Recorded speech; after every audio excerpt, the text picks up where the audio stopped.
সৌজন্যে AN Express, your trusted remittance partner, AN Travel এবং মোবারকা Islamic shop. আল্লাহুম্মা সাল্লি আলা সাইয়্যিদিনা মুহাম্মাদ। আসসালামু আলাইকুম ওয়া রাহমাতুল্লাহি ওয়া বারাকাতুহু। প্রিয় ভাই বোনেরা, আবারও ফিরে আসলাম আমাদের প্রিয় অনুষ্ঠান জীবন জিজ্ঞাসাকে সাথে করে। আশা করছি আপনারা আমাদের সাথে আছেন। এক ভাই প্রশ্ন করেছিল, মা ফাতেমা রাদিয়াল্লাহু তাআলা আনহার মৃত্যু জানাজার নামাজকে ইমামতি করছেন, ওখানে কয়জন ছিলেন, এটাও করলে মনে হয় আরও ডিটেলস হয়ে যেত। তো আমরা এই প্রশ্নগুলোকে এনকারেজ করি না, কারণ এটা আমার জীবদ্দশায় ইসলাম মানার ক্ষেত্রে, জানার ক্ষেত্রে আমার এক পয়সাও কোনো অগ্রগতি আনবে না। সুতরাং এই প্রশ্নের উত্তরটা দিলে আমার যেটা মনে হচ্ছে, আমরা একটা ভিন্ন লাইন খুলে দিলাম, তখন মানুষ এদিকেই যাবে। আমরা এটাকে এই জন্যই উত্তর দিচ্ছি না। এখন ইন্টারনেটের যুগ, আপনি যদি না জানেন কম্পিউটার, যে কাউকে আপনি দেখবেন। আর এই হিস্ট্রিটা বিভিন্ন উপায়ে আমাদের কাছে আসছে, অনেক হিস্ট্রি আছে। এখন এত হিস্ট্রি তো আমরা বলা মুশকিল। আমরা এখানে যেটা এনকারেজ করি সেটা হচ্ছে ইসলামের হুকুম আহকাম, ফিকহ যে বিষয় বা আইন যে বিষয়গুলো, যেগুলো আমাদের মানা দরকার, জানা দরকার, এই বিষয়গুলোকে আমরা এনকারেজ করি। আশা করছি ভাই আপনি অফেন্ডেড হবেন না। ইনশাআল্লাহ আল্লাহ আপনার এই জানার আগ্রহকে বাড়িয়ে দিক, আপনি চেষ্টা করতে থাকেন, আশা করি আপনি জানবেন। আমরা পরবর্তী কলে চলে যাচ্ছি। আসসালামু আলাইকুম। আসসালামু আলাইকুম। হ্যালো জি বোন, আপনাকে শুনতে পাচ্ছি, আপনার প্রশ্ন বলেন। হ্যালো জি, আসসালামু আলাইকুম। ওয়ালাইকুম আমার আসসালাম। একটা প্রশ্ন আছে, বলেন। আপনি শুনতে পাচ্ছেন? জি হ্যাঁ হ্যাঁ শুনতে পাচ্ছি বোন, বলেন। জি, আমার একটা প্রশ্ন আছে। আমার জমজ দুইটা বাচ্চা আর কি, এখন 1.5 বছর বয়স। আমি লন্ডন থাকি, আমার খেউ নাই আর কি, আমরা সাউরার মতো। তো আমি প্রতিদিন আর কি আসরের মাগরিবের নামাজ পড়ার লাগে বাচ্চারা ঘুমাইতাম পারি না, ঘুম লইতাম পারি না। তো শেষের দিকে ঘুম লাই আর কি। আর বাচ্চারা পড়ে আবার ঘুমাইতে ঘুমাইতে রাত 2টা বাজে যায়। তো আমি ফজরের নামাজ আমার প্রতিদিন খোঁজা হয়ে যায়। তো আমি জোহরের আজানের পরে আর কি ফজরের নামাজ খাজা পড়ার পরে তারপরে গিয়া জোহরের নামাজ পড়ি। তো এইগুলো আমার কিতা নামাজ হইব নি না কি কিতা একটু জানতাম চাইলাম। ঠিক আছে বোন, ক্লিয়ার। ঠিক আছে, আর কোনো প্রশ্ন আছে আপনার? আচ্ছা ঠিক আছে, আমরা শেখের কাছে। বিসমিল্লাহির রহমানির রহিম। বোন, আপনার প্রশ্নটা এটা খুবই কমন, যে আপনার দুইটা বাচ্চা, আপনি তাদেরকে ম্যানেজ করতে আপনার নামাজ ছুটে যায়, আপনাকে নামাজ কাজা করতে হয়। আসলে আল্লাহ পাক তো বলেছেন যে লা ইউকাল্লিফুল্লাহু নাফসান ইল্লা ওয়াসআহা, মানুষকে সাধ্যের বাইরে আল্লাহ কষ্ট দেন না। প্রশ্ন হলো যে আপনার যে কষ্টটা, সেটা কি আপনি কোনো উপায়ে ম্যানেজ করতে পারেন নাকি মোটেও পারেন না, সেটা আপনিই জানবেন। দুটো বাচ্চা হলেও যদি 2 মিনিটের জন্য কান্না করায় হলেও আপনি পড়তে পারেন, তাহলে আপনাকে তাই করা উচিত।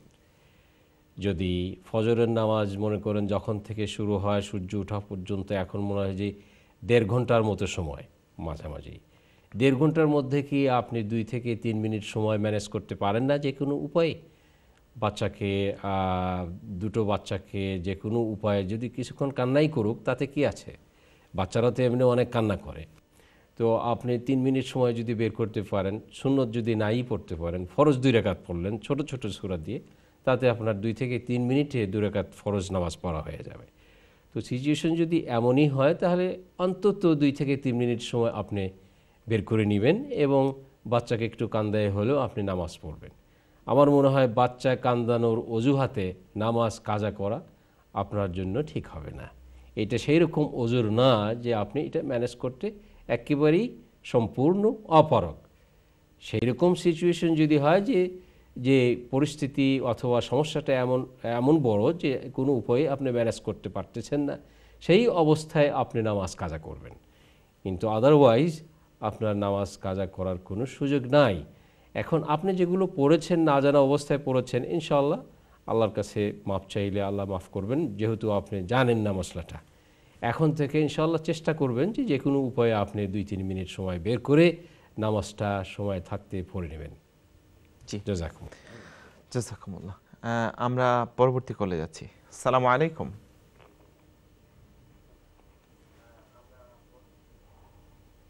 আপনি কি শুনতে পাচ্ছেন আমাদেরকে? হ্যালো, জি বোন, আপনাকে শুনতে পাচ্ছে, আপনি বলেন আপনার প্রশ্ন। জি আসসালামু আলাইকুম। ওয়ালাইকুম আসসালাম ওয়া রাহমাতুল্লাহ। রাহমাতুল্লাহ। আমার প্রশ্ন ছিল হুম হুম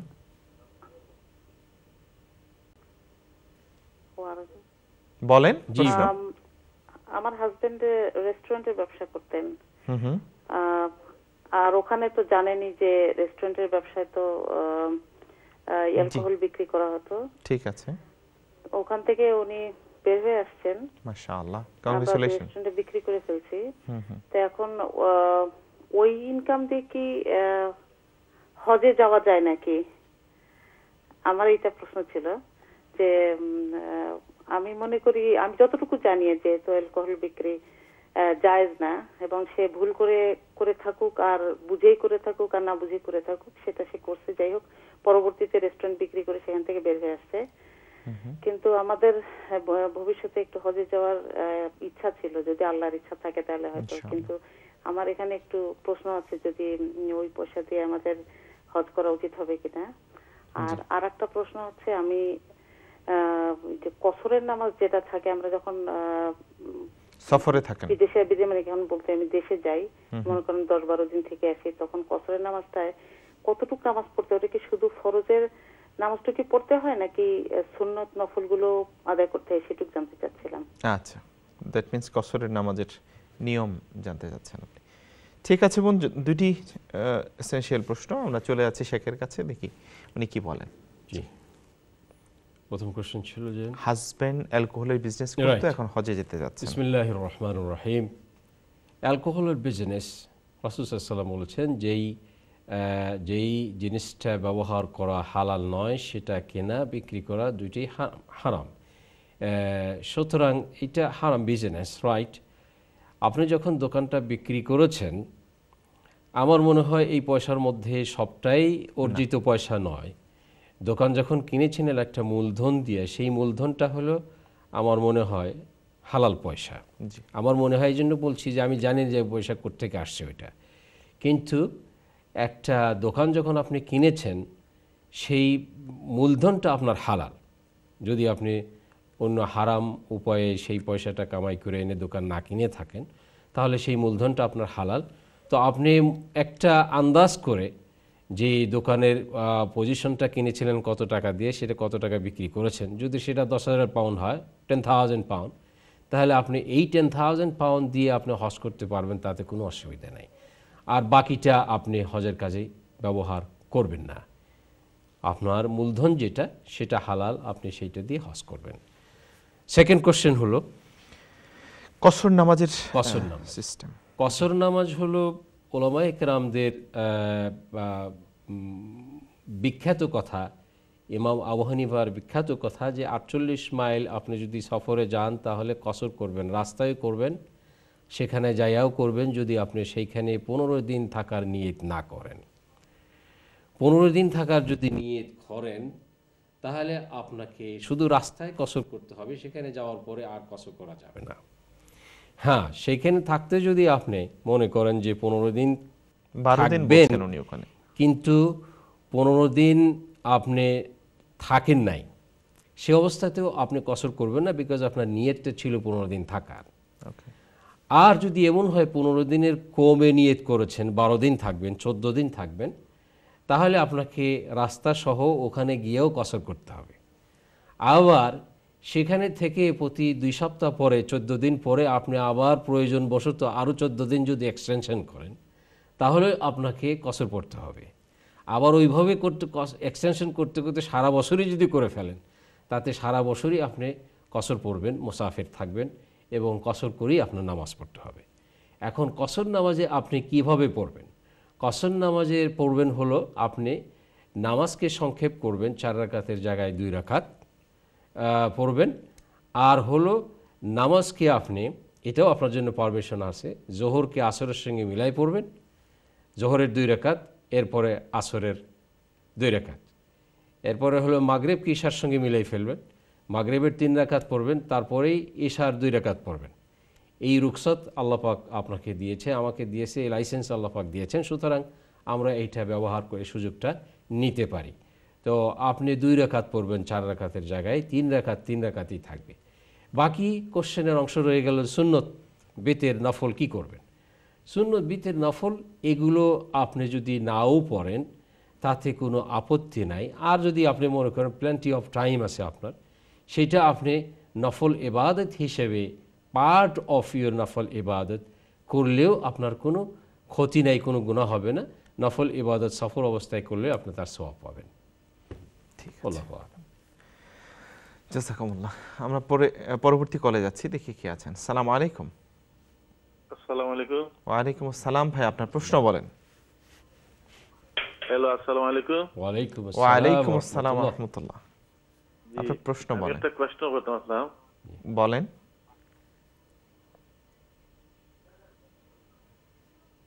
জি বলেন। যে আমাদের আদি পিতা হযরত আদম আলাইহিস সালাম,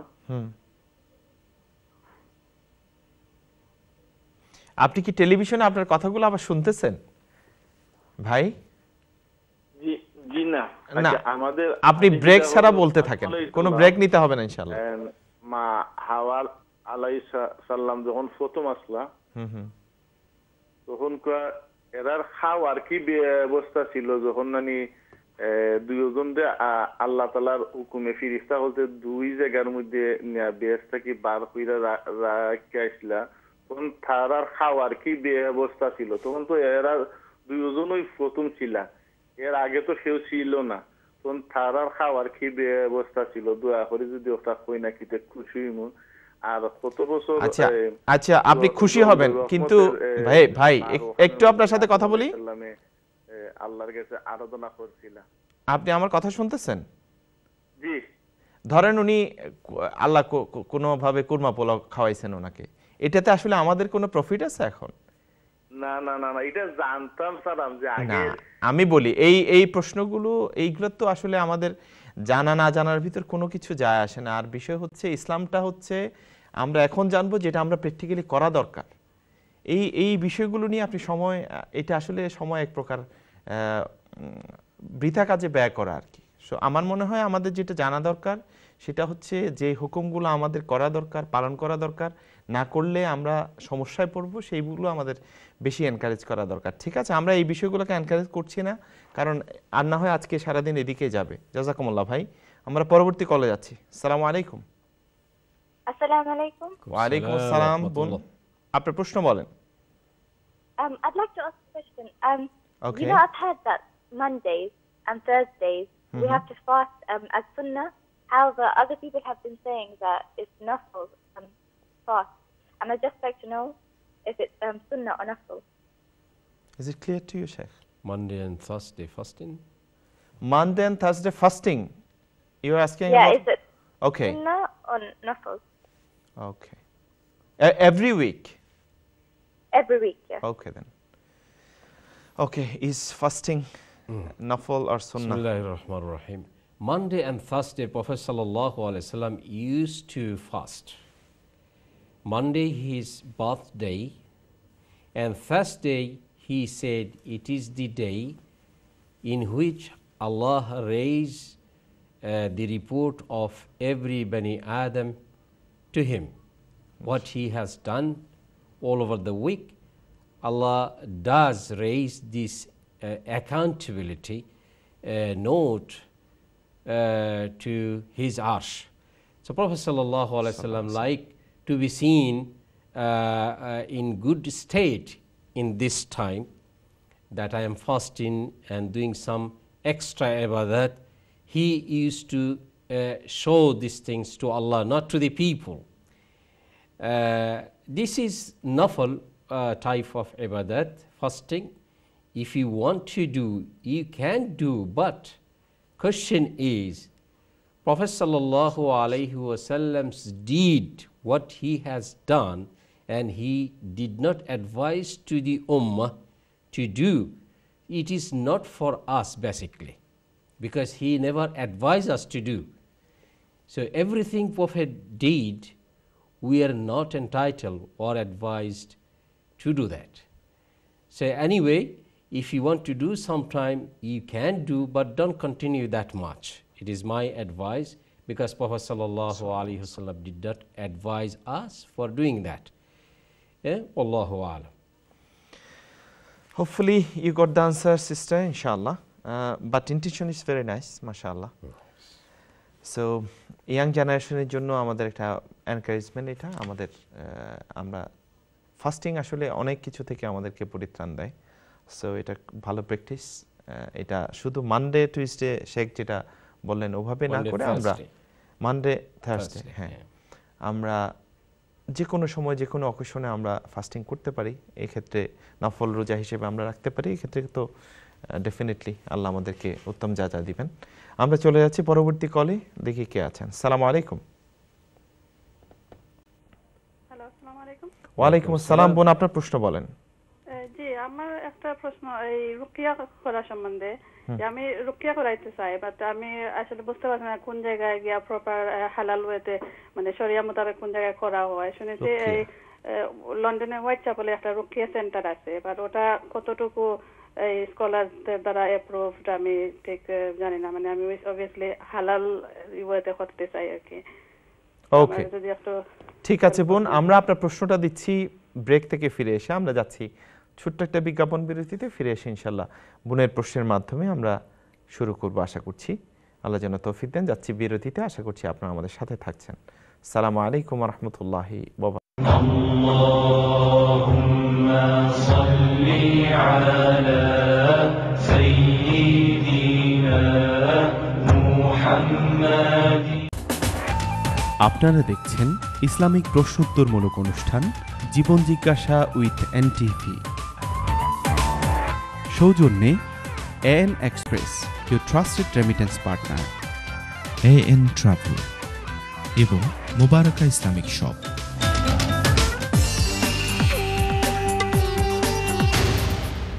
দেশে টাকা পাঠাতে চান 24 থেকে 72 ঘন্টার ভেতরে? অনলাইন সিকিউর প্ল্যাটফর্ম অথবা ফোনের মাধ্যমে ডেবিট অথবা ক্রেডিট কার্ড পেমেন্ট। এক্ষুনি লগ ইন করুন www.an2money.com। FSA authorized and ISO 9001 registered AN Express এখন বাংলাদেশ ব্যাংক অনুমোদিত নতুন ইলেকট্রনিক পেমেন্ট সিস্টেমের মাধ্যমে একদিনে ইনস্ট্যান্ট ক্যাশ ও 24 থেকে 72 ঘন্টার মধ্যে ব্যাংক ট্রান্সফার করে থাকে। শুধু ইউকে কেন, ইউরোপের যে কোনো জায়গা থেকেও আপনি এখন AN Express-এর মাধ্যমে টাকা পাঠাতে সক্ষম। For best exchange rates and low commission, log on to www.an2money.com. Your trusted remittance partner. স্বপ্ন ক্যাশ এন্ড ক্যারি, যে কোনো ড্রাই ফ্রুট পাচ্ছেন একটি কিনলে একটি ফ্রি। রাজধানী শহর ঢাকা এবং আধ্যাত্মিক শহর সিলেট জয় করে স্বপ্ন এখন আপনার শহর লন্ডনে। Swapna cash and carry, 44 to 48 Broad Love Lane, E1W 3DW. 21 years of successful business journey, Amma Printers is now much bigger, up to date with upcoming graphic designs, colors, papers and printing quality. From desktop to finished product, everything we do is in-house. Therefore, we offer competitive price and guarantee door-to-door service anywhere in UK. Bulk menu printing, 50,000 from £649, 5,000 flyers from £95. Amma Printers, Unit 4, 24 Thames Road, Barking, IG11 OHZ. Phone 0208 507 3000. Kingdom housing limited রাজধানীতে নিজের একটি বাড়ি নির্মাণে দেশের দক্ষিণাঞ্চলের মানুষের স্বপ্নের একটি প্রকল্প। ঢাকা থেকে মাত্র 10 মিনিটের দূরত্বে ধলেশ্বরী নদীর কোল ঘেঁষে দক্ষিণ কেরানীগঞ্জে অত্যন্ত পরিকল্পিতভাবে গড়ে উঠেছে দেশের অন্যতম আধুনিক হাউজিং প্রকল্প kingdom city.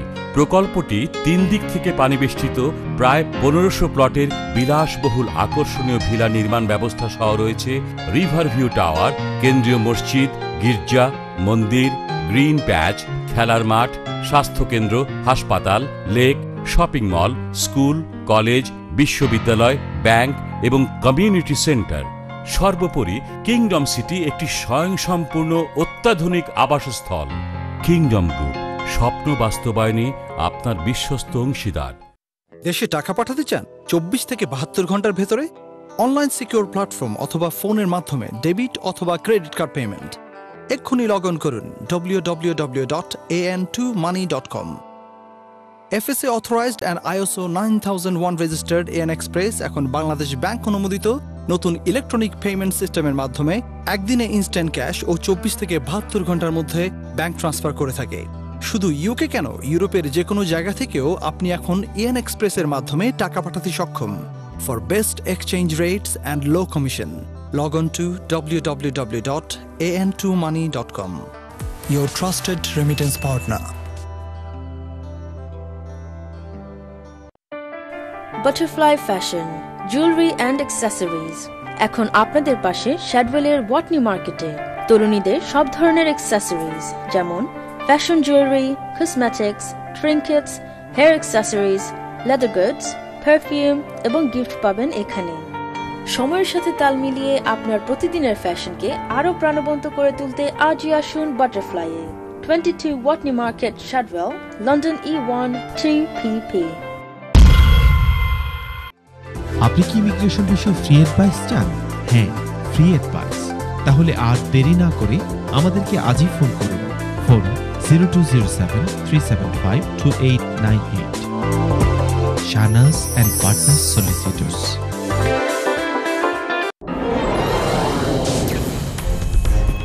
Millions of UK households are struggling to pay bills or are sinking further into debt. The outstanding personal debt in the UK is more than £1.4 trillion. The Office for Budget Responsibility predicts that total household debt will reach £2 trillion by 2017. UK banks and building societies write off in excess of £5 billion of loans. As a consumer, you could be eligible for government legislation that allows you to write off debt you can't afford to pay. So if you are struggling with debt and need professional help and advice, contact Victor Stone. Victor Stone Financial Management. Call us on 0845 050 4541 and you could free yourself from debt. লন্ডনের রহমান সাহেব Rasel 14,000 pound credit কার্ডরে smart ক্লেমের সাহায্যে refund claim হয়ে 50,700 পাইছে। আপনারও credit card বা লোনের সাথে PPI থাকিয়া থাকলে আপনিও পাইতে পারেন ব্যাংক থেকে হাজার পাউন্ড কম্পেনসেশন। আপনার ক্লেম করা যদি বাকি থাকে অথবা আনসাকসেসফুল হয়ে থাকে, আজও স্মার্ট ক্লেমের লগে যোগাযোগ করেন। আপনার ব্যবসায় গ্যাস বিল, লাইট বিল সহ অন্যান্য ইউটিলিটি বিল খুব বেশি? আসুন নসিবে আমরা আপনার ইউটিলিটি বিল কমাতে সাহায্য করব। আপনার ব্যবসাকে অনলাইনে প্রচার করতে চান? নসিব তার ব্যবস্থা সহ আপনার মিডিয়া ক্যাম্পেইন করার দায়িত্ব নেবে। আপনার ব্যবসা, আপনার সমস্যা, আপনার ভাগ্যের পরিবর্তনের জন্য নসিব কনসালটেন্সি।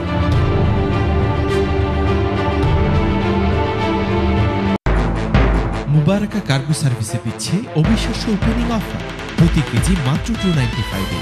এছাড়াও টিভি, ল্যাপটপ, মোবাইল দেশে পাঠাতে পাচ্ছেন বিশেষ ছাড়। মুবারাকা, the one you can trust.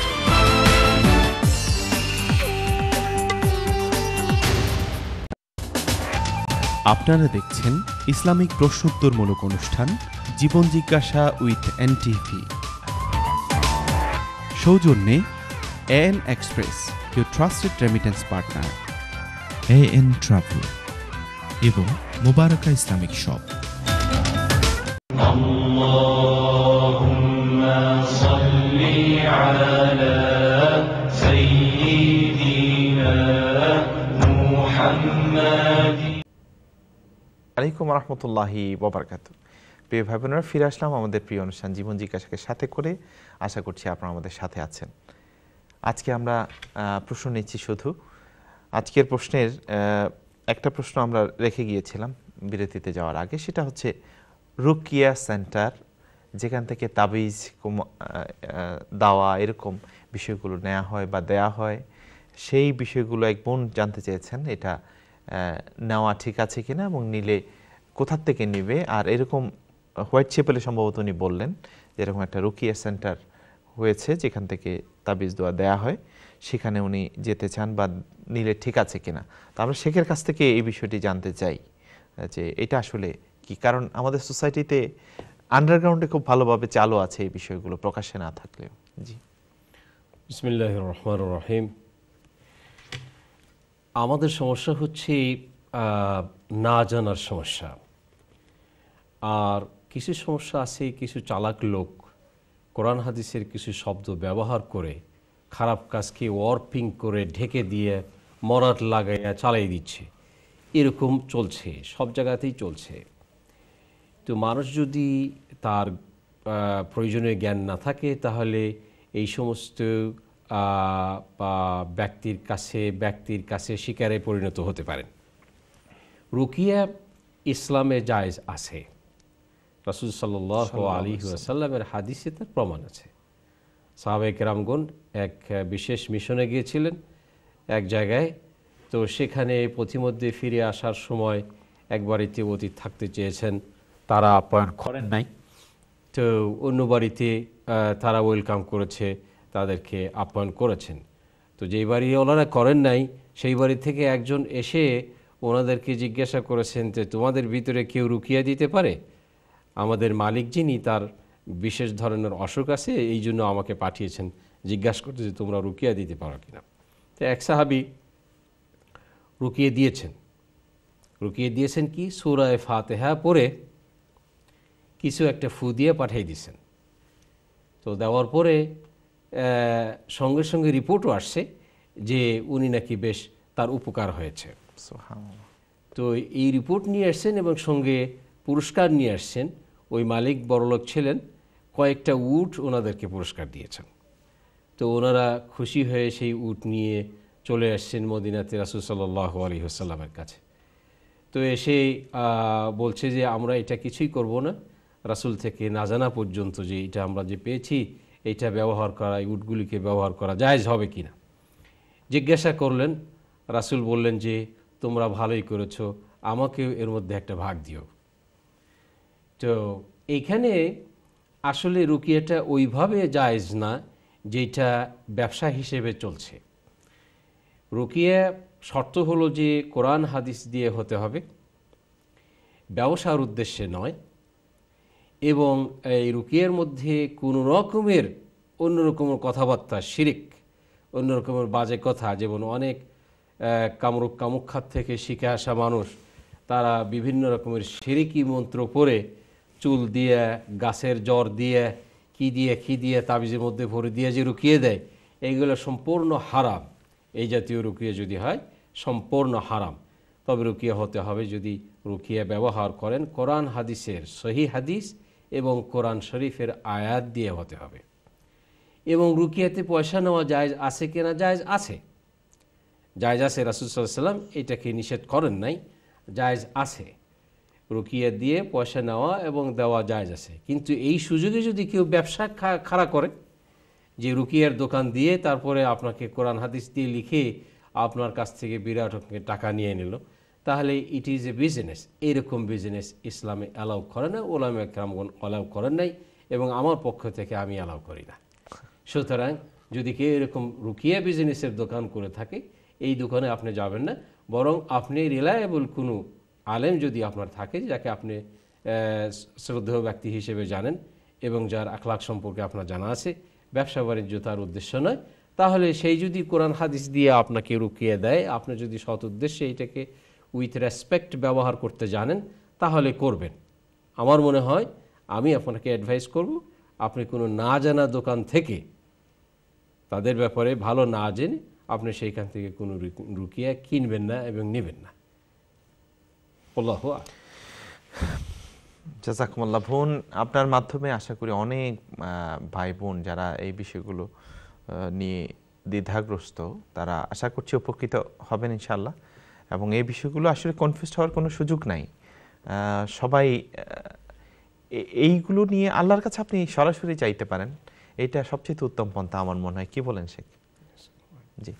আর এই উসিলা সবসময় আছে শেখ, যেটা বলছেন আল্লাহ রাসূল সাল্লাল্লাহু আলাইহি ওয়াসাল্লাম করেছেন, কিন্তু এটাকে বিজনেস হিসেবে যদি এরকম সেন্টার খুলে বসা হয়, এটা তো অ্যালার্মিং আমাদের জন্য। তো আশা করছি বোন আপনি আপনার উত্তর পেয়েছেন। আমরা চলে যাচ্ছি পরবর্তী কলে। আসসালামু আলাইকুম।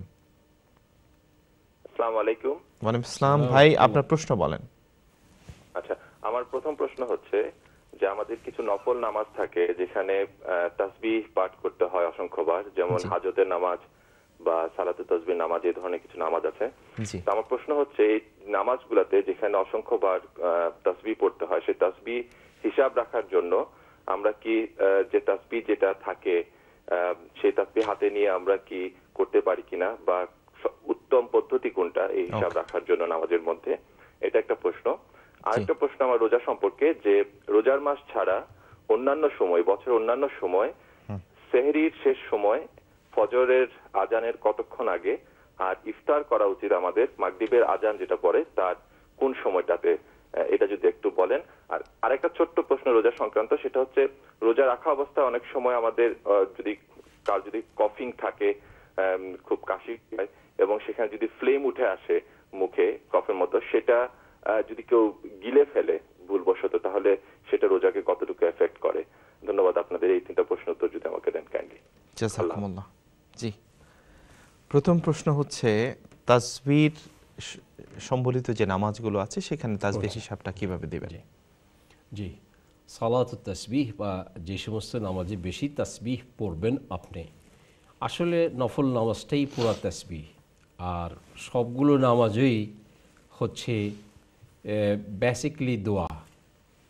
আর দোয়া ও মুখুল ইবাদা, রাসূলুল্লাহ সাল্লাল্লাহু আলাইহি ওয়াসাল্লাম বলছেন ইবাদতের মগজ হচ্ছে দোয়া, তার মানে হলো মেইন পার্ট হচ্ছে দোয়া।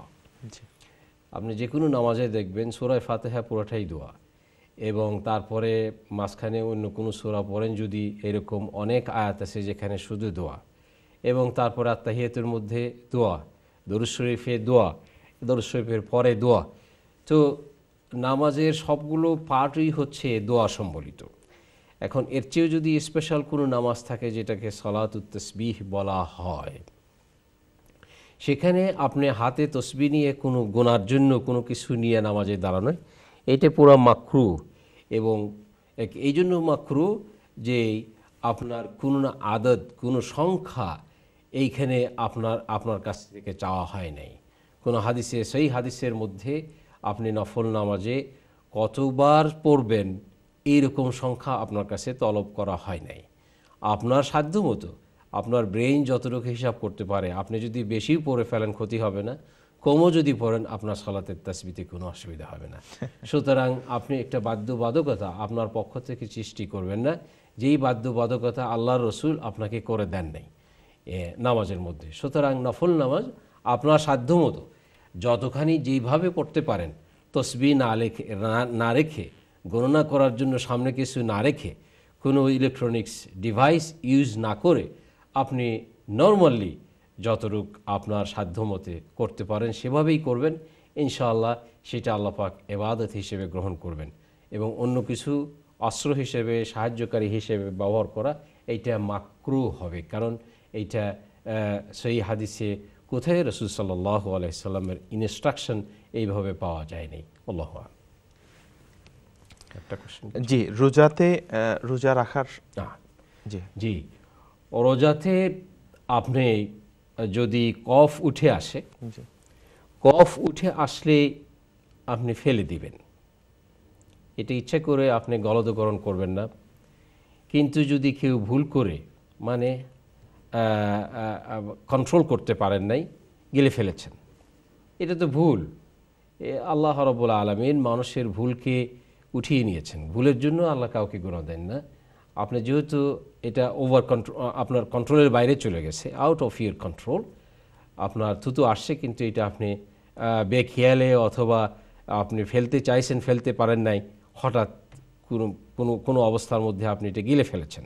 সুতরাং এই জন্য আপনার কিছু হবে না, তবে রোজাটা একটু মাকরুহ হবে, রোজা ক্যান্সেল হয়ে যাবে না, রোজা ক্যান্সেল হয়ে যাবে না। আল্লাহু আ'লাম। আরেকটা বলছিলেন যে মানে রোজার এক মাস রমজানের সময় ছাড়া বাকি সময়ের সেহেরের শেষ সময় এটা আজানের কতক্ষণ আগে হয়? এইভাবে তো আর টাইমিং হয় না, টাইমিং তো হয়। এই জিনিসটা তো আসলে নামাজের রোজার টাইমিংসটা তো এখানে বিভিন্ন মসজিদে বিভিন্ন রকম করে তৈরি করা হয়। আবার শুনেছি যে কেউ নাকি 1:30টার সময়ও ফজরের নামাজ পড়েন কোনো মসজিদে, এটা শুনেছি আমি। তো সেটা অতিরঞ্জিত, 1:30টার সময় কোনো টাইম হয় না। কাজেই আমি অ্যাডভাইস করব যে মধ্যপন্থা অবলম্বন করা ভালো, যেখানে অনেকগুলো মত আছে। এক্সট্রিম মত যেটা 1:30টার সময় ফজরের নামাজ পড়া, সে সময় সেহরি করে একবারে নামাজ পড়ে যে শুয়ে পড়া, ইট ইজ এক্সট্রিম, এবং এই রায়ের পক্ষে উলামায়ে কেরামগণ নাই, এটা আমি জানি। আর একটা হলো যে শেষ সময় হচ্ছে আপনার ফজরের শেষ সময় পর্যন্ত, যখন আসমান পূর্ব দিকে ক্লিয়ার হয়ে যায় না ততক্ষণ পর্যন্ত। তবে আরও একটু সুযোগ আছে, সেটা হলো এই রাসূলের হাদিস দ্বারা প্রমাণ। কেউ জিজ্ঞাসা করছিলেন যে আমি তো সেহরি করেছি, কিন্তু আমি যখন দরজা খুললাম দেখি যে এটা একদম সূর্য ওঠার মতো উপক্রম হয়ে গেছে। তো রাসূল সাল্লাম বলছিলেন, তোমাকে দরজা খুলতে কে বলেছে, কেন দরজা খুলেছ? সুতরাং আপনার এই অবস্থাতে যদি একবারে টাইম শেষও হয়ে যায়, দরজা বন্ধ আছে, আপনি ভাবতেছেন টাইম অনেক আছে এখনও, তো তাতেও আপনার রোজার ক্ষতি হবে না। তবে আপনার দরজা খুলবেন না সেই অবস্থাতে, না খুলে আপনি আপনার অনুযায়ী আপনি ফজরের নামাজটা পড়ে নেবেন, তাতে ইনশাআল্লাহ আল্লাহ পাক আপনার এই রোজা কবুল করবেন। আমার মনে হয় যে না ইনশাআল্লাহ। জি মৌলানা যেটা বলেছেন এটা আমার মনে হয় আরেকটু আমাদের সবার জন্যই আমি রিক্যাপ করছি। সেটা হচ্ছে পশ্চিম আকাশ ক্লিয়ার না হওয়ার আগ পর্যন্ত হচ্ছে সেহরির সময়, আসলে ফজরের সময় যখন থেকে শুরু হচ্ছে তার আগ পর্যন্ত। তো এটা তো আসলে পশ্চিম আকাশ দেখেই বলতে হবে যদি এক্স্যাক্টলি বলতে হয়। তারপরে এখানে যে টাইমিংগুলো আছে বিভিন্ন ভেরিয়েশন আছে। ফজরের সময় পূর্ব আকাশে, সরি পূর্ব আকাশে, পূর্ব আকাশে, জি, কারণ পূর্ব দিক থেকে সূর্য ওঠে, পশ্চিম অস্ত যায়। সুতরাং তো আশা করছি এই বিষয়টি আপনার ক্লিয়ার হয়েছে। আমরা পরবর্তী কলে যাচ্ছি, দেখি কে আছেন। আসসালামু আলাইকুম। হ্যালো। জি ওয়ালাইকুম আসসালাম। বোন আপনার প্রশ্ন বলেন। আমি স্টুডিওতে মাত্র জি জি আপনি স্টুডিওতে কথা বলছেন। আমি একটা নামের অর্থ জানতে চাইছিলাম কিনারে ও নাম রাখা যাইব নি? কি নাম? ওয়াকিয়া। ওয়াকিয়া, মাশাআল্লাহ। জি। ওয়াকিয়া নাম রাখা যাবে কিনা? ছেলে না মেয়ে? মেয়ে। মেয়ে। তো এখনো নাম রাখেন নাই? জি না। ওকে জি। বিসমিল্লাহির রহমানির রহিম। ওয়াকিয়া কোরআন শরীফের সূরার নাম সূরাতুল ওয়াকিয়া। এটা হলো আইন দিয়ে। আরেকটা শব্দ আছে ওয়াকিয়া, এটা হলো ইয়া দিয়ে, ওয়াকিয়া, কাফ ইয়া গোলতা, ওয়াকিয়া। সে ওয়াকিয়া হলো যে সাবধান থাকে, ক্ষতির থেকে বেঁচে থাকে, হলো ওয়াকিয়া। আরেকটা হলো যেটা আইন দিয়ে, সেটার মানে হলো ওয়াকিয়া, ঘটনা। আল্লাহ পাক সেখানে কিয়ামতের ঘটনা বর্ণনা করছেন এই সূরার মধ্যে। তো ওয়াকিয়া মানে কিয়ামতের ঘটনার দিকে ইশারা দেওয়া হয়েছে। এখন আপনি যেটাই চুজ করুন না কেন, যে শব্দই চুজ করুন না কেন, এতে নাম রাখাতে কোনো অসুবিধা আছে বলে আমি মনে করি না। মাশাআল্লাহ। আমরা পরবর্তী কলে যাচ্ছি। আসসালামু আলাইকুম। আসসালামু আলাইকুম। হ্যালো। জি বোন আসসালামু আলাইকুম, আপনার প্রশ্ন বলেন। ওয়ালাইকুম আসসালাম। জি আমি কি প্রশ্ন বলবো? প্লিজ আপনি বলেন। আচ্ছা ভাইয়া, আমার প্রশ্ন হলো, ধরেন যদি কারো বাসায় গেলাম, কিন্তু সে যদি আপনার ঘুষ খায় বা সে যদি গ্যাম্বলিং করে, তাহলে তার বাসায় গিয়ে কি আমাদের খাওয়া দাওয়া কি জায়েজ আছে? মানে আপনি জানেন যে সে ফর শিওর, আমি জানি যে সে গ্যাম্বলিং করে, সে সুদ খাচ্ছে, সো এখন যদি সে আমাকে দাওয়াত দেয়, এখন আমি কি তার বাসায় যে মানে খেতে পারি? আচ্ছা ঠিক আছে, আমি শেখের কাছ থেকে উত্তর নিব। আপনি বাসা পর্যন্ত কিন্তু পৌঁছে গেছেন, এটা একটা ব্যাপার। যাই হোক, আমরা বিরতি থেকে ফিরে এসে আপনার প্রশ্নের উত্তর দিচ্ছি বোন। আপনি ততক্ষণ পর্যন্ত আমাদের সাথে থাকবেন ইনশাআল্লাহ। যাচ্ছি প্রিয় ভাই বোনেরা একটা ছোট্ট বিজ্ঞাপন বিরতিতে, ফিরে আসছি সর্বশেষ সেগমেন্টকে সাথে করে। আশা করছি আপনারা আমাদের সাথে থাকবেন। আসসালামু আলাইকুম ওয়া রাহমাতুল্লাহ।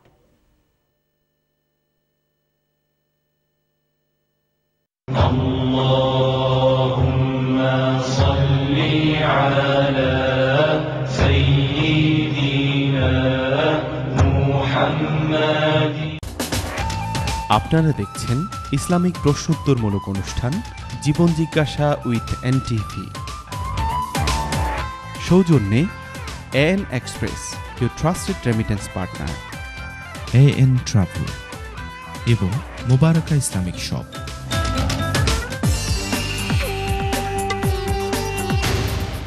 দেশে টাকা পাঠাতে চান 24 থেকে 72 ঘন্টার ভেতরে?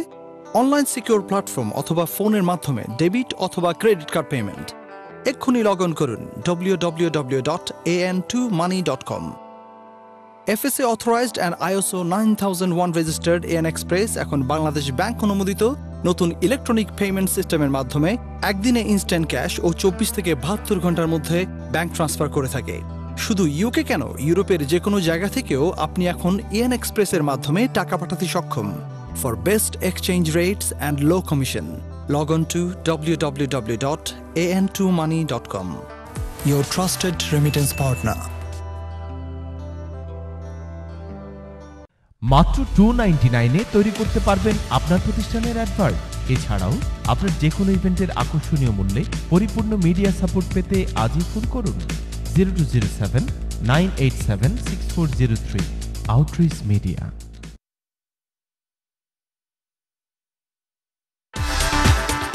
মোবারকা মানি ট্রান্সফারের সৌজন্যে আজকের কারেন্সি রেট। মোবারকা ইস্ট লন্ডন মসজিদের বিপরীতে। জেনারেল অটো সার্ভিসেস নিয়ে এলো আকর্ষণীয় ক্যাশব্যাক অফার। এখন থেকে প্রতিটি ক্লেমে আপনি পেতে পারেন 200 পাউন্ড ক্যাশব্যাক। এ সুযোগ সীমিত সময়ের জন্য। General auto services. ফ্লাইট কনসেপ্টে বিশ্বের যে কোনো দেশের এয়ার টিকিট পাওয়া যায়। এবার সৌদি এয়ারলাইন্সের বিশেষ অফার। লন্ডন জেদ্দা লন্ডন মাত্র 345 পাউন্ড। এ সুযোগ সীমিত সময়ের জন্য। আজই যোগাযোগ করুন ফ্লাইট কনসেপ্ট 0207-375-0055। অনেক কোম্পানি আপনার ঋণ সমস্যার সমাধানের কথা বলছেন, কিন্তু আপনি কার উপর নির্ভর করবেন? এনডিসি আপনাকে দেয় সঠিক এবং কার্যকর পরামর্শ, যাতে আপনি সর্বোচ্চ আস্থা রাখতে পারেন। আপনার যদি বর্তমান ক্রেডিট কার্ড কিংবা লোন পেমেন্ট দিতে কষ্ট হয়, তবে এনডিসিকে আজই ফোন করুন 800-121-4733। দেখুন আপনার পেমেন্ট কত কমিয়ে আনতে পারি।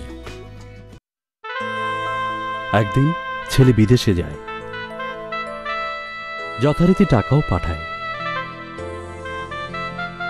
কিন্তু টাকা আর আসে না। ভাইয়ের ফোন। বাবা, যখন আসে তখন সব শেষ। এখন সেই দিন আর নাই। ন্যাশনাল এক্সচেঞ্জের মাধ্যমে একদিনের মধ্যে ইতালি থেকে টাকা আসে বাংলাদেশের যে কোনো প্রান্তে। National exchange company.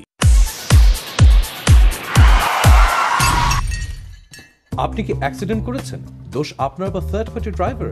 With or without injury, no problem. আপনার ক্লেম যতই জটিল হোক না কেন, একমাত্র অটোমেকই পারবে আপনাকে দিতে বেস্ট সলিউশন। আমাদের experience claims management team is just one phone call away. আমরা নো উইন নো ফি বেসিসে কাজ করি। শুধু তাই নয়, let us manage your claim and you could receive a bonus payment of up to £500. Don't panic, call Automac Vehicle Management 0208-983-2088. Automac, don't stress, we will do the rest. Welcome to Crown banqueting hall. 700 sitting capacity সম্পন্ন আমরাই বার্মিংহামে largest wedding venue. আমাদের আছে 200-রও বেশি car parking এর সুবিধা, নিজস্ব ব্যবস্থাপনায় exclusive wedding decoration এবং ইউকে এর মধ্যে আমরাই অন্যতম ওয়েডিং সাপ্লায়ার। এছাড়াও আমাদের আছে fully decorated bridal suite, in house photography studio এবং চমকপ্রদ water feature. Asian wedding service আমাদের সিস্টার কনসার্ন। আপনার বিয়ে বা যে কোনো অনুষ্ঠানের জন্য ওয়ান স্টপ সার্ভিস পেতে আজই যোগাযোগ করুন।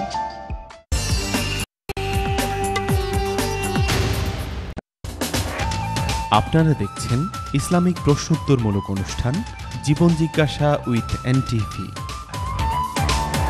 সৌজন্যে AN express, your trusted remittance partner, AN travel এবং মোবারকা ইসলামিক শপ। اللهم صل على سيدنا محمد। ওয়ালাইকুম রহমতুল্লাহি ওয়াবারাকাতুহু। প্রিয় ভাই বোনেরা, দেখতে দেখতে বছর যেরকম শেষ হয়ে যাচ্ছে, আমাদের জীবন জিজ্ঞাসারও শেষ পর্ব। এবং আজকে হচ্ছে 2012 সাল। 2012 সালে আর জীবন জিজ্ঞাসা নিয়ে আপনাদের সামনে আসবো না, এটা ওয়াদা করতে পারি, আজকে ছাড়া। কারণ কালকে একটা দিন আর মাত্র বাকি। আমাদের সর্বশেষ সেগমেন্টে এসে উপস্থিত আমরা। আমি যত পারি দেখি কয়েকটা প্রশ্নের উত্তর দেওয়া যায় কিনা। সেটা হচ্ছে, এক বোন প্রশ্ন করেছিলেন, জনৈক ব্যক্তি বা ফ্যামিলি তারা জানে যে তারা গ্যামলিং করে, জুয়ার সাথে জড়িত এবং বিভিন্নভাবে ঘুষ খায়। এখন ওই ফ্যামিলিতে তারা দাওয়াত খেতে গেছেন, ওখানে এই খাওয়াটা জায়েজ আছে কিনা, ওনাদের জন্য এটা ঠিক হবে কিনা। তো আমার মনে হয় এই বিষয়টি অনেকেই এই কনফিউশনের ভিতর থাকে, আমরা শেখের কাছ থেকে জেনে নিচ্ছি। বিসমিল্লাহির রহমানির রহিম। দাওয়াত খাওয়া এটা নর্মালি জায়েজ। কোনো মুসলমানের বাসায় যদি আপনি দাওয়াত খান এইটা জায়েজ আছে। এখন সে কিভাবে টাকা আর্ন করে এবং যেভাবেই করুক না কেন, আপনি শিওর জানেন না যে খাবারটা যে পাকানো হয়েছে এটা হারাম টাকা দিয়ে পাকানো হয়েছে, কিনা হয়েছে এবং আপনার জন্য পাকানো হয়েছে, এটা আপনি জানেন না। সুতরাং এইসব দিক থেকে আপনার জন্য কোনো রেস্ট্রিকশন নাই যে আপনি তার বাসায় দাওয়াত খাবেন। আর এতে এই সুযোগটাকে আপনি এইভাবে ব্যবহার করতে পারেন যে সোশ্যালাইজেশনের যে সুযোগটা তার সঙ্গে আপনি এইটাকে ইসলামিক দাওয়াতে পরিবর্তন করতে পারেন। এই সুযোগটায় আপনি তাকে অ্যাডভাইস করলেন, সে যে গুনার কাজ করে ওই লাইনে তাকে আপনি কিছু অ্যাডভাইস দিলেন, আপনি কিছু নসিহাত দিলেন, আপনি কিছু ওয়াজ করলেন, আপনি যদি ভালো নলেজেবল পারসন হন।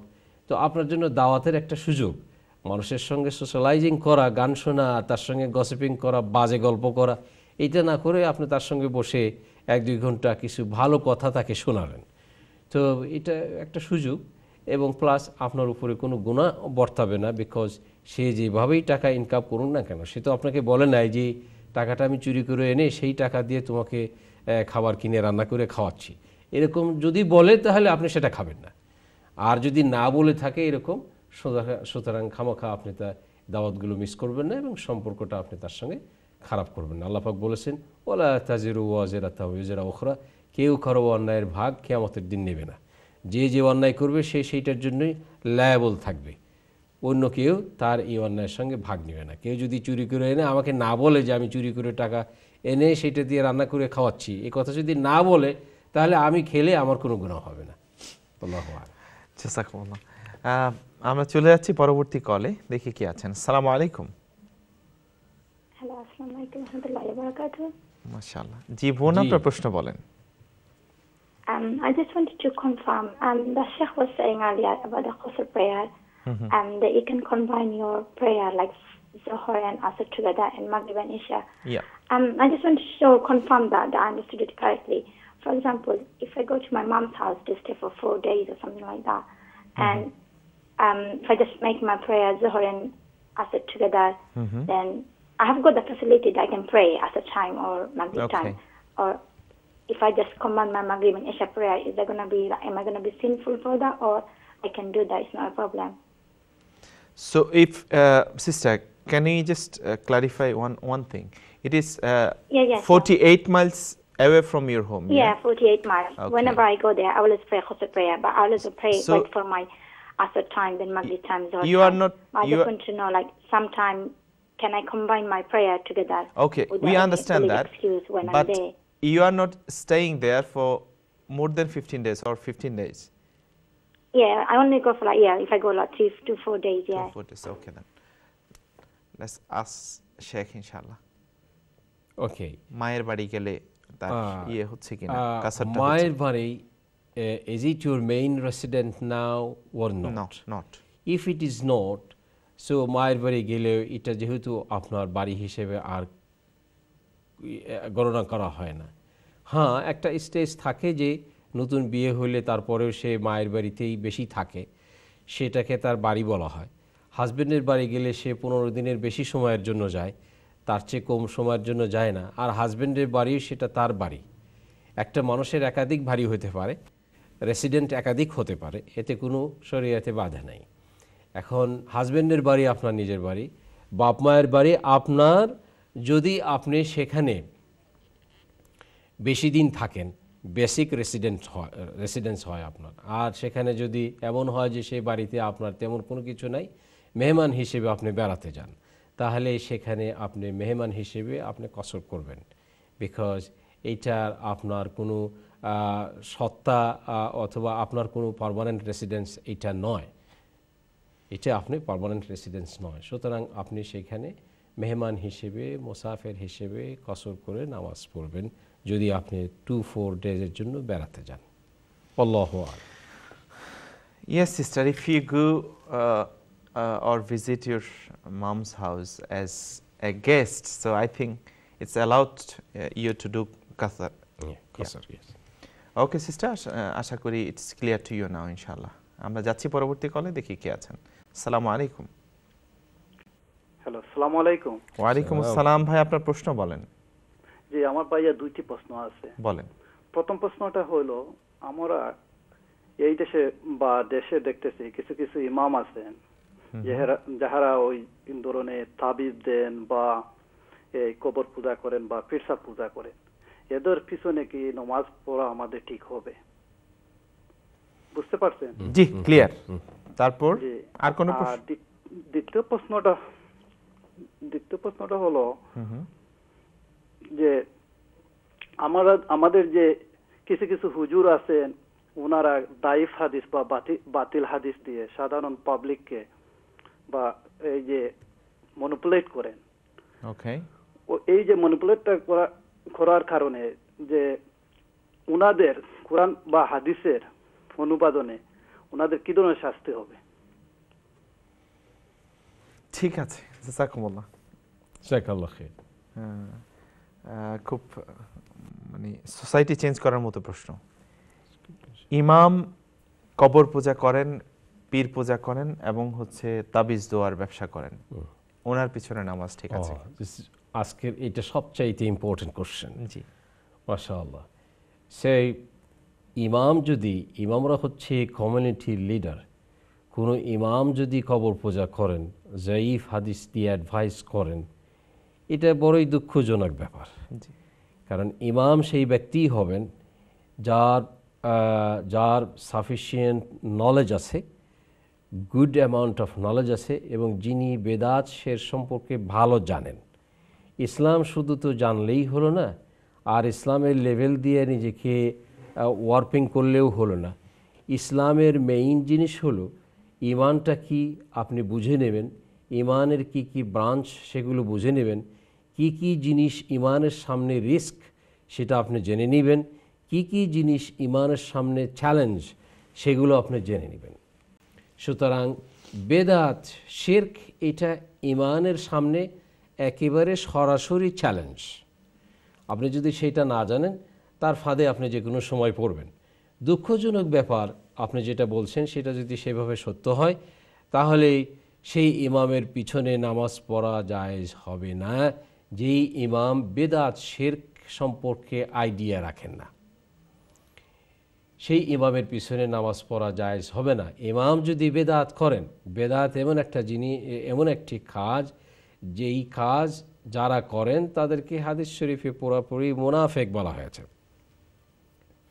এবং একটি হাদিস আছে, রাসূল সাল্লাল্লাহু আলাইহি সাল্লাম পর্যন্ত নেওয়া হয়েছে, যেই হাদিসটা আসার হিসেবেই ব্যবহার করা হয়, মওকুফ হাদিস হিসেবে ব্যবহার করা হয়, যে যেই ব্যক্তি মান জালাসা মা সাহিবিল বিদআহ ফাকাদ আনা আলা হাদমিল ইসলাম, যেই ব্যক্তি কোনো বেদাতকারীর সাথে বসলো, সে যেন ইসলাম ধ্বংস করার জন্য সাহায্য করল। যে ব্যক্তি বেদাতকারীর সঙ্গে বসলো, আর এক হাদিসে আছে, অন্য আসারে আছে, রাসূল সাল্লাল্লাহু আলাইহি ওয়াসাল্লাম বলেছেন, যেই মান তাবাসসামা আলা ওয়াজহি সাহিবিল বিদআহ কাদ আনা আলা হাদমিল ইসলাম, যে ব্যক্তি বেদাতকারীর সামনে হাসি দিল, মুস্কি হাসলো, সে যেন ইসলাম ধ্বংস করার জন্য সাহায্য করলো। সুতরাং এমন স্ট্রিক্টভাবে রাসূল সাল্লাল্লাহু আলাইহি ওয়াসাল্লাম বলেছেন, কারণ বেদাত যে করে সে ইসলামের রূপকে পাল্টে দিতে পারে। তো বেদাত হলো ইসলামের জন্য বিরাট চ্যালেঞ্জ। প্রত্যেকটা মুসলমানকে বেসিক কোন জিনিসগুলো বেদাত সেগুলো অন্টু করে শিখে নেওয়া উচিত। কোনগুলো শিরক, শিরক করলে আপনার জীবনের আমলের কোনোই মূল্য থাকবে না, আপনি যতই আমল করেন না কেন। আল্লাহ বলেছেন, ওয়ালা ইন আশরাকতা লা ইয়াহবাতান্না আমালুক, আপনি যদি শিরক করেন, আপনার ইমানে যদি শিরক থাকে, আপনার আমলে যদি শিরক থাকে, তাহলে কিয়ামতের দিন দেখবেন কত আমল করছেন, কিন্তু আপনার আমলনামায় কিছুই লিপিবদ্ধ হয়নি, সব বাতিল হয়ে গেছে। সুতরাং শিরক বিষয়টাকে প্রত্যেকটা মুসলমান শিরকের উপরে ভালো দর্শ নেওয়া উচিত, ভালো দর্শ নেওয়া উচিত। কারণ শিরক বিদআত যদি আপনি না জানেন, আপনার সব কিছু বাতিল হয়ে যাবে, আপনার ইমান এবং ইসলাম আল্লাহর কাছে গ্রহণযোগ্য হবে না। সুতরাং কোনো কমিউনিটি যদি এইরকম ইমাম থাকেন, যিনি ব্যক্তি পূজা করেন, যিনি শিরক করেন, যিনি বেদাত করেন, যিনি দাইফ হাদিস বানানো হাদিস দিয়ে ওয়াজ করেন, সেই ইমামের পিছনে নামাজ পড়া জায়েজ হবে না। আমরা পরবর্তী কলে যাচ্ছি। আসসালামু আলাইকুম। আসসালামু আলাইকুম। মামুন ভাই কথা বলছেন? জি মামুন ভাই বলছি। কে বলছেন? আচ্ছা, না আমি সাদেক বলছি। আমার একটা প্রশ্ন ছিল। বলেন। আচ্ছা, ওই যে আমরা যে কসুরের নামাজটা আছে না, এটা কতটুকু দূরত্ব, মানে লন্ডনের দূরত্ব কতটুকু, মানে যাওয়ার পরে এটা আমি বলে দেব কিনা? 48 মাইল। আমি শুনে বলছি, সেকের থেকে জেনে বলছি। মোবাইল অফ করে দিতে। আচ্ছা, ওইটা। আর ওই যে আমরা যে ওই যে মাঝে মধ্যে দেশে যাই, যে 2 সপ্তাহ 3 সপ্তাহ মানে ওখানে টাকা পড়া হয়, তো এই নামাজটা কি রকম করা হয় ওটা বলে দিবেন প্লিজ। কসর আবার একটু জিজ্ঞেস করবেন আপনি? কসরের পরে আমরা যে বাংলাদেশে 2 সপ্তাহ 1 সপ্তাহের জন্য যে যাওয়া হয় বাংলাদেশে 15 দিন, এখানে বাংলাদেশে, তো এখানে নামাজটা কি রকম কসরে পড়া হবে না সারা পুরাই নামাজটা পড়তে হবে? শেখ তো সেটাই বললেন যে 15 দিনের কম যদি নিয়ত করেন তাহলে কসর পড়তে হবে, ঠিক আছে? 15 দিনের বেশি করলে আপনার কসর করা যাবে না। আচ্ছা, ঠিক আছে, ওকে ওকে, ঠিক আছে, থ্যাংক ইউ। আমিও স্কলার হয়ে যাচ্ছি, মাশাআল্লাহ। আমরা চলে যাচ্ছি পরবর্তী কলে। আসসালামু আলাইকুম। আসসালামু আলাইকুম।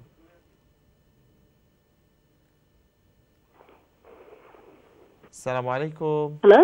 জি জি, আপনার প্রশ্ন বলেন। হ্যালো। জি শুনতে পাচ্ছি, আপনার প্রশ্ন বলেন। হ্যালো। আসসালামু আলাইকুম। আসসালামু আলাইকুম। জি, আপনার প্রশ্ন বলেন। হ্যালো, আমি দুইটা প্রশ্ন লিখতে চাইছিলাম। প্লিজ আপনার প্রশ্ন বলেন। হ্যালো, আপনি কি শুনতে পাচ্ছেন আমাদেরকে? আপনি প্রশ্ন করতে থাকেন, আমরা শুনতে পাচ্ছি। ঠিক আছে, আমরা পরবর্তী কলে যাচ্ছি। আসসালামু আলাইকুম। আচ্ছা ভাইয়া, আমি একটা প্রশ্ন করতে চাইছিলাম। প্লিজ। ওই যে মানুষ যে তাবলীগে যায়, আপনি আবার টেলিভিশনে আপনার কথা শুনেন কেন? আমাদের সাথে কথা বলেন। এই তাবলীগে যাওয়াটা কতটুকু মানে ঠিক আছে, জরুরি জায়েজ আছে, আমাদের জন্য উচিত কিনা? ঠিক আছে, ইনশাআল্লাহ। আমরা চলে যাচ্ছি শেখের কাছে। This is another most important question. জি, দেখুন জনাব, তাবলীগ শব্দটা কোরআন শরীফ থেকেই নেওয়া হয়েছে। ওমা আলার রাসূল ইল্লাল বালাগুল মুবিন। রাসূল সাল্লাল্লাহু আলাইহি সাল্লামের দায়িত্ব হলো মানুষকে ক্লিয়ার করে দাওয়াত পৌঁছে দেওয়া, তাবলীগ করা। আপনি কোরআন শরীফের যে কোনো শব্দ নিয়ে ব্যবসাতেও লাগাতে পারেন, আপনি এটা দিয়ে বিজনেস করতে পারেন, ব্যবসার নামে প্রথমে বিসমিল্লাহির রহমানির রহিম লিখে দিতে পারেন, কিন্তু আমরা নিষেধ করব এরকম করতে, যে এরকম করবেন না। তো আজকালকে এটা সবচেয়ে বড় সমস্যা হয়ে গেছে আমাদের ইসলামে, যে বিভিন্ন শব্দ আপনার এর সঠিক অর্থে ব্যবহার না হওয়ার কারণে ইসলামের আসল রূপটা পরিবর্তিত হয়ে গিয়েছে। এবং এই সাবজেক্টে আমি যথেষ্ট বিভিন্ন জায়গায় কথা বলেছি এবং লেখালেখি করেছি। আমি তো বোধহয় এই মেসেজ আপনার কাছে পৌঁছে নাই। আমরা যে সমস্ত শব্দ ব্যবহার করছি আজকাল, এইগুলো ডেভিয়েটেড মিনিং, এইটা ভিন্ন অর্থে আমরা ব্যবহার করতেছি। তাবলীগ তার মধ্যে একটি। তাবলীগ করবেন আপনি, দ্যাটস অল রাইট, কিন্তু আপনি তাবলীগ কি করতেছেন এবং কিভাবে করতেছেন? কোশ্চেন, আপনি কি রাসূলের তাবলীগ করছেন না আপনার তাবলীগ করতেছেন? কোশ্চেন, আপনি কি কোরআন হাদিসের ঈমান আকীদার তাবলীগ করতেছেন, নাকি আপনার মাথায় একটা চিন্তা, এটাকে আপনি ফ্লোরিশ করার জন্য, মানুষকে জানানোর জন্য আপনি তাবলীগ করতেছেন? এইটা কি? আমি তো জানি তাবলীগের এই আইডিয়া নাকি ইলিয়াস সাহেব পেয়েছেন স্বপ্নের মধ্যে। আমি কয়েক জায়গায় পড়েছি এবং তাদের লিখিত বইতেও পড়েছি আমি। স্বপ্ন তো মানুষের জন্য কোনো দলিল না। একেবারে ক্লিয়ার কাট কথা ওলামাদের, যে স্বপ্ন মানুষের জন্য কোনো দলিল না। স্বপ্নের থেকে পাওয়া কোনো কথা আপনি কোনো কাজে ব্যবহার করতে পারবেন না। এখন কারণ স্বপ্নে আপনাকে শয়তান বেশি আসার সম্ভাবনা রয়েছে স্বপ্নের ভিতরে। কোরআন শরীফে আল্লাহ পাক বলেছেন, ইন্না শায়াতিনা লা ইউহুনা ইলা আউলিয়াইহিম লিউজাদিলুকুম ওয়া ইন আতাতুমুহুম ইন্নাকুম লামুশরিকুন। আল্লাহ পাক বলেছেন, শয়তান তার বন্ধুদের কাছে ওহী নাজিল করে, বন্ধু তো আপনার যদি ইমান ঠিক না থাকে, শিরক থাকে, কুফর থাকে, টুপি মাথায় দিলে তো সে কুফর থেকে ফ্রি হয়ে যাবে না, দাড়ি লম্বা রাখলে তো সে কুফর মুক্ত হবে না, শিরক মুক্ত হবে না। তো এই ধরনের ব্যক্তি টুপি দাড়ি পাগড়ি যতই লাগান না কেন সে শয়তানের দোস্ত হতে পারে। যদি তার ইমান যদি শিরক মুক্ত না হয়, তার আমল যদি শিরক মুক্ত না হয়, বেদাত মুক্ত না হয়, কুফর মুক্ত না হয়, তাহলে সে শয়তানের দোস্ত। এ রাত্রে তাকে যদি শয়তান এসে বলে, দেখো আমি রাসূল তোমাকে বলছি তুমি এই কাজটা করেই যেতে হবে তোমার, তাহলে সে তো জীবদ্দশায় রাসূলকে দেখেন নাই, কি করে বলবেন যে ইনি রাসূল ছিলেন? রাসূল বলেছেন স্বপ্নের মধ্যে, হ্যাঁ রাসূল বলেছেন আমাকে যে দেখে সে আমাকেই দেখে, শয়তান আমার রূপ নিতে পারে না। কিন্তু শয়তান তো অন্যের রূপ নিতে পারে। সে যদি অন্য রূপ নিয়ে এসে বলে যে আমি রাসূল বলছি, মিথ্যা বলা তো তার হাজারবার তার জন্য আল্লাহ পাক পারমিশন দিয়ে দিয়েছে, সে যে কোনো মিথ্যা বলতে পারে। সে যদি বলে আমি খোদা, তাও সে বলতে পারে, আল্লাহ তাকে শাস্তি দেবেন না, মেরে ফেলবেন না। সুতরাং কেউ যদি স্বপ্নে কিছু পায় এটা কোনো দলিল হতে পারে না। তো ইলিয়াস সাহেব নাকি স্বপ্নে এই তরিকা পেয়েছেন এবং সেটা মানুষের কাছে উনি ছড়াই দিতেছেন, এটা নাকি নবীওয়ালা কাজ। তো আমরা যতটুকু জানি এলেম কালাম আল্লাহ পাক যতটুকু আমাদের শেখার তৌফিক দিয়েছেন, সেটা তো আমরা দেখি যে তবলিগ হতে হলে আল্লাহর রাসূল যেভাবে তবলিগ করেছেন, যা শিখিয়েছেন ঠিক সেইভাবে সেইগুলো শেখাতে হবে। আল্লাহর রাসূল পয়লা এসে মানুষকে তৌহিদের ডাক দিলেন। মানুষ সেই যুগে কড়া ধর্মীয় ছিলেন, ধার্মিক ছিলেন, হার্ড কোর রিলিজিয়াস ছিলেন। তারা যখন রাসূল সাল্লাম তৌহিদের ডাক দিয়েছেন তখন তাদের সমস্যা হয়েছে। তারা ইবাদত করতো, তাওয়াফ করতো, হজ করতো, জাকাত দিত, সব কিছু করতো আমাদের মতো। আসমান জমিনে আল্লাহ বানাইছেন, বেহেশতে যাবে, দোজখ আছে, সব বিশ্বাস করতো। কিন্তু যখন বললো লা ইলাহা ইল্লাল্লাহ বলো, এক আল্লাহর জন্য ইবাদত করো, শিরক মুক্ত ইবাদত করো, তখনই তাদের পক্ষে সমস্যা হয়ে গেল। বলে যে না, লাত ওজ্জা এরা হলো আল্লাহর বেটা বেটি, এবং আল্লাহ হলো নাম্বার 1, লাত নাম্বার 2, ওজ্জা নাম্বার 3, সকলেরই আমাদের ইবাদত করতে হবে। শুধু এক আল্লাহর ইবাদত করলে তো হলো না। এটা আমরা বাপদাদাদের কাছে শিখে এসেছি এবং শত শত বছর থেকে আমরা এইভাবেই করে আসতেছি। সুতরাং তোমার কথা মোহাম্মদ আমরা মানতে পারবো না, এইখানে কন্ট্রাক্ট ছিল। তো কেউ যদি দাওয়াতের মধ্যে পেশায় গুছে এমন কিছু বলেন যেটা তাওহীদ মানুষকে শেখায় না, দিনের ফারাইজ যেগুলো ফরজ আপনার উপরে শেখা সেগুলো শেখায় না। আমি একদিন একজনকে জিজ্ঞেস করলাম, 30 বছর আপনি মসজিদে আসেন, আপনি তবলিগ জামাতের বিরাট একজন অ্যাক্টিভ কর্মী, আপনাকে আমি জিজ্ঞেস করলাম যে বলেন তো দেখি, নামাজ হলো মুসলমানের পয়লা 1 নম্বর ইবাদত, যেটা না পড়লে মুসলমানই থাকে না। সেই নামাজের আপনার 17টা থেকে নিয়ে 21টা পর্যন্ত শুরুত এবং আরকান আছে, তার একটি যদি আপনি পালন না করেন আপনার নামাজ হবে না, একটি যদি ছুটে যায় নামাজ হবে না। তো আমি জিজ্ঞাসা করেছিলাম, বলেন তো 21টার মধ্যে 3টা বলেন, 3টি বলেন যে এইটা শুরুত, এইটা আরকানের মধ্যে, এইটা শুরুতের মধ্যে, এইটা ছেড়ে দিলে নামাজ হবে না। উনি বলতে পারেন নাই, 30 বছর মসজিদে আসেন, নামাজ পড়েন। সুতরাং এইরকম তাবলিগ যদি করেন তাহলে আমি বলবো দুঃখজনক, এরকম তাবলিগ না করে, এরকম তাবলিগ যারা করে তাদের সঙ্গে অংশ না নিয়ে, সেখানে না যেয়ে, যারা আপনার দিনের বেসিক ভালো জিনিস যেটা আপনার শিখতেই হবে সেরকম শিক্ষায়, তাদের কাছে আপনারা যাবেন, তাদের কাছ থেকে আপনি তাবলিগ শুনবেন। আর যারা ওই রকম করে না তাদের কাছে যাবেন না এবং সেই তাবলিগে সময় নষ্ট করবেন না। আল্লাহু আ'লাম। জাযাকুমুল্লাহ। শেখ, দেখতে দেখতে আমাদের সময় শেষ, আমরা চলে যেতে হচ্ছে প্রোগ্রাম শেষ করে। প্রিয় ভাই বোনেরা, আজকে আশা করছি আমরা অনেকগুলো প্রশ্নের উত্তর দেওয়ার চেষ্টা করেছি।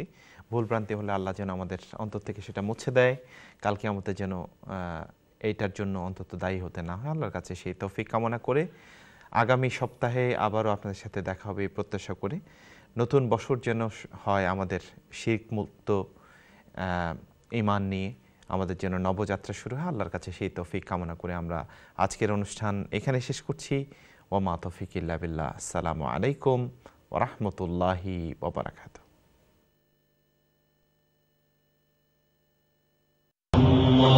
আল্লাহুম্মা সাল্লি আলা সাইয়্যিদিনা মুহাম্মাদিন নাবিয়্যিল উম্মি ওয়া আলা আলিহি ওয়া সাহবিহি।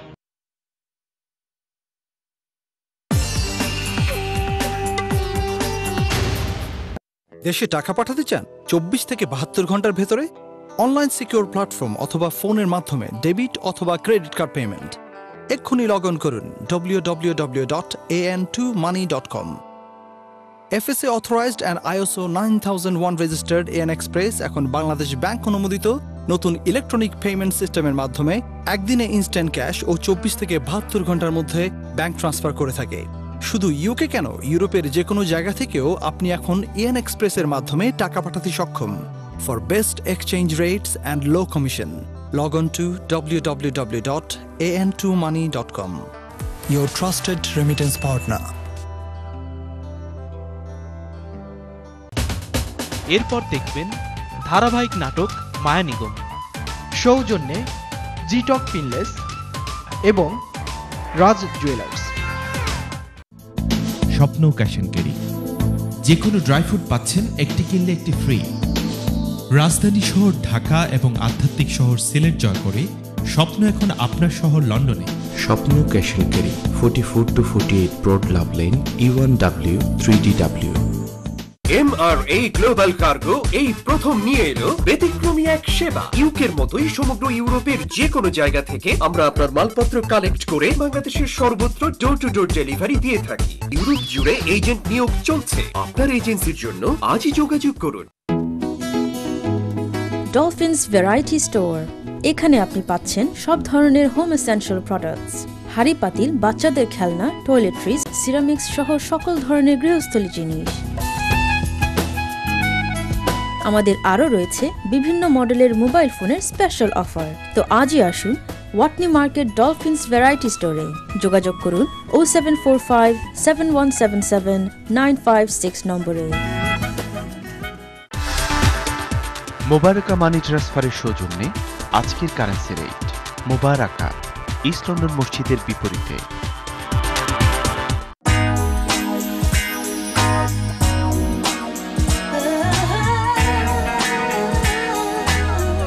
Raj Jewellers in the heart of Green Street in London are purveyors of fine 22-carat jewellery and exclusive new wedding collections, offering quality at low prices.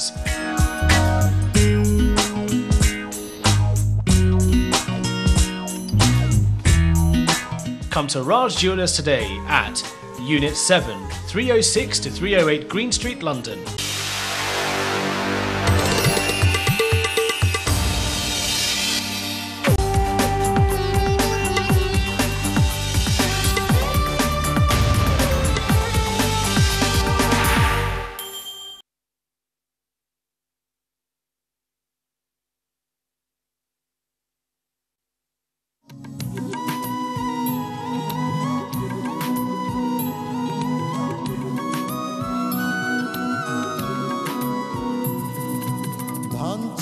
এই মাটির বুকে নিগম জেগেছে, চাষিরে তোর লাঙল খানি কোথায় থেমেছে?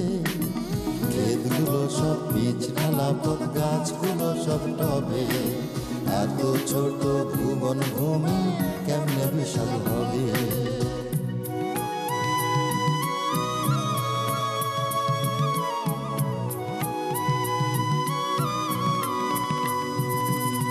ওরে চাষা কোথায় রে তুই, একটু ফিরে তাকা, এই নিগমে ক্ষেতগুলো যে রং তুলিতে আঁকা, আঁকা বাঁকা মনগুলো সব প্রাণগুলো যে ফাঁকা, নিগম ভরা মানুষ আছে, যায় না মানুষ দেখা।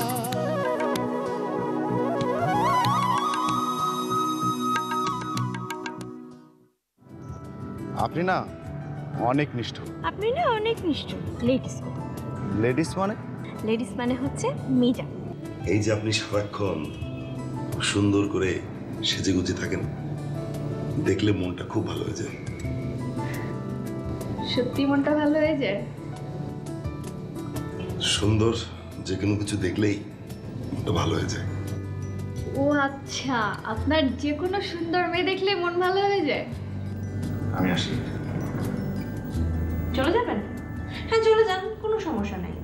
তবে কি দিয়েছেন সেটা যদি আমি পরে জানতে পারি তাহলে আপনার মনের ভিতরে যে সুপ্ত বাসনা তৈরি হয়েছে সেটার দফা। জায়গাটা খুব রোমান্টিক, তাই না? জায়গাটা খুব রোমান্টিক, সেজন্য হাসছেন? আচ্ছা, জায়গা রোমান্টিক হলে কি হাসি পায়? আমারও তো তাই কথা। আমি আপনাকে জিজ্ঞাসা করলাম হাসছেন কেন, আপনি বললেন জায়গাটা রোমান্টিক।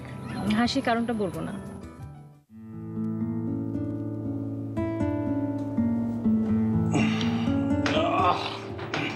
কি ব্যাপার, ঘুম ভাঙলো? না ভাঙলেই বোধহয় ভালো হতো। শুক্রবার বলে কি সারাদিন ঘুমোতে হবে?